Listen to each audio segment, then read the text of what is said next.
This is a story about me coming to Australia, or migrating to Australia. My name is Annick. I was born in the south of France in Marseille, on the Mediterranean coast. Marseille is the second big city in France after Paris, the population 2.5 million people. It's also a big port who export goods to North Africa and other parts of the world. I lived in France for 24 years of my life. And in 1979, I migrated to Australia. That's 41 years ago. I married my Australian pen friend in December 1978. After 3 years of writing to each other, he came overseas to see me after his 12 months traveling around the globe. I arrived in Australia, in Melbourne, on the 9th of January 1979.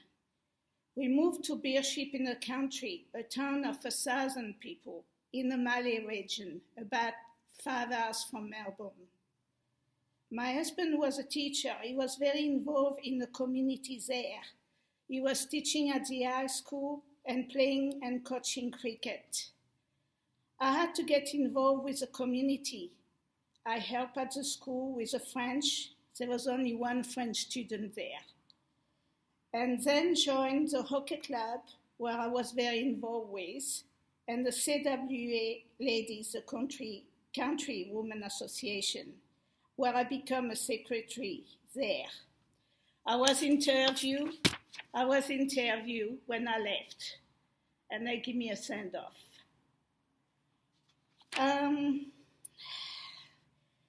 This is how to migrate to arrive in a small country town of 1,000 people after I come from a 2.5 million people town. You know, it was a big adjustment, we'll say. In Beership, I had my 2 daughters. Alison was born in 1980 and Cindy in 1982, and they keep me very busy. In 1985, we decided to move to a bigger place, and David applied for Moribna High School and Kayabram High School. He got Moribna. So we arrived in Shepparton and moved into a teacher house opposite Shepparton High School. While I've been in Shepparton, I have accomplished a lot.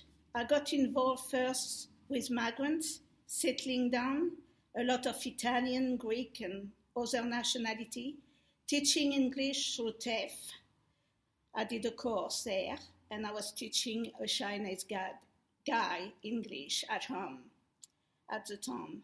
I helped kids at Shepparton High School and Moribna High School with their French, especially year 12. A lot of them needed help there.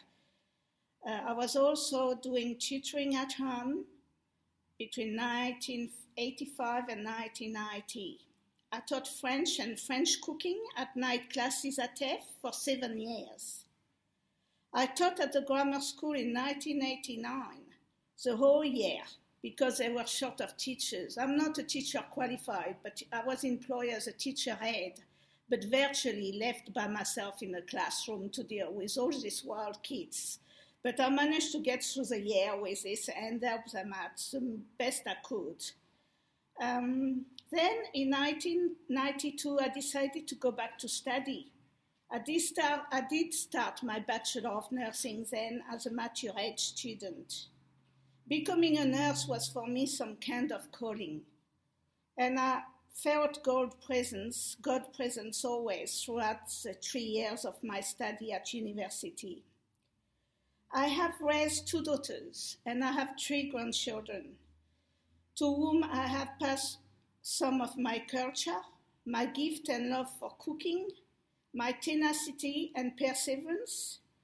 I am blessed with a wonderful husband who is really my soulmate and my best friend as well, and my partner, and my beautiful grandchildren and my daughters.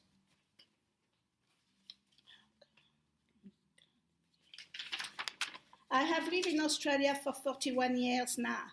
I love this country of many opportunities. Know that God has his way in my life.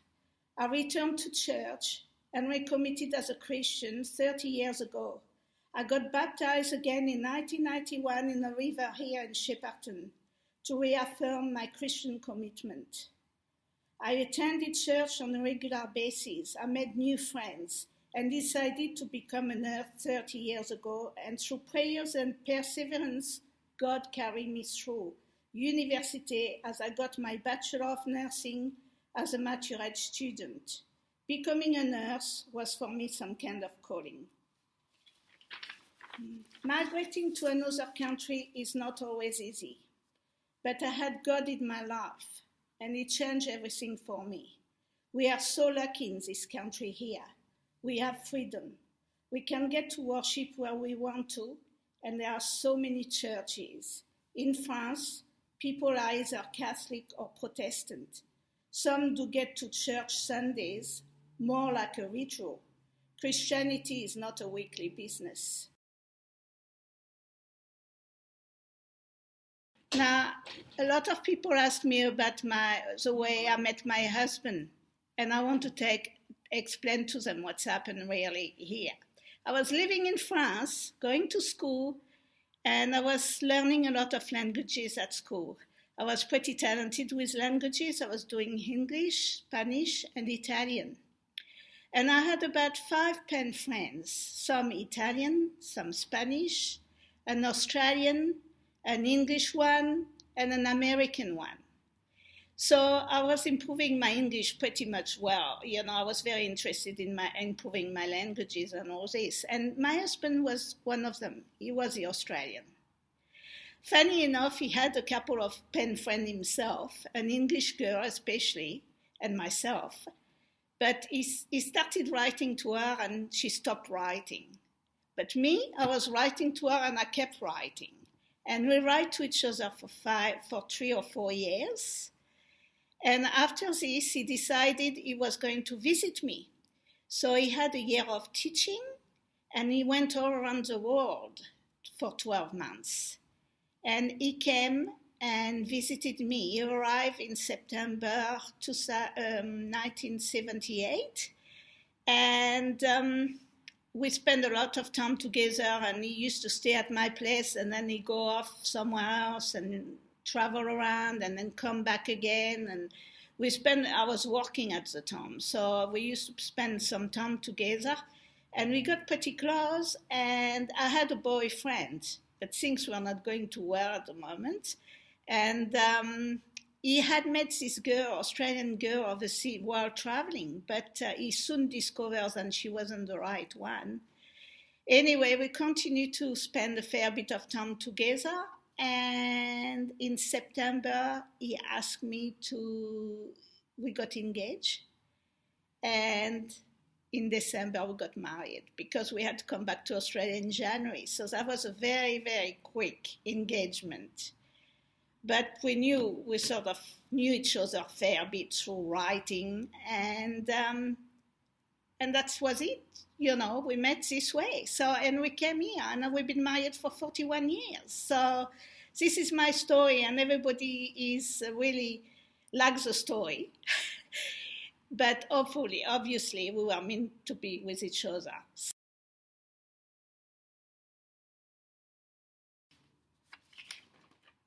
I am very happy in this country, and I thank Australia for accepting me here and for giving me a good life.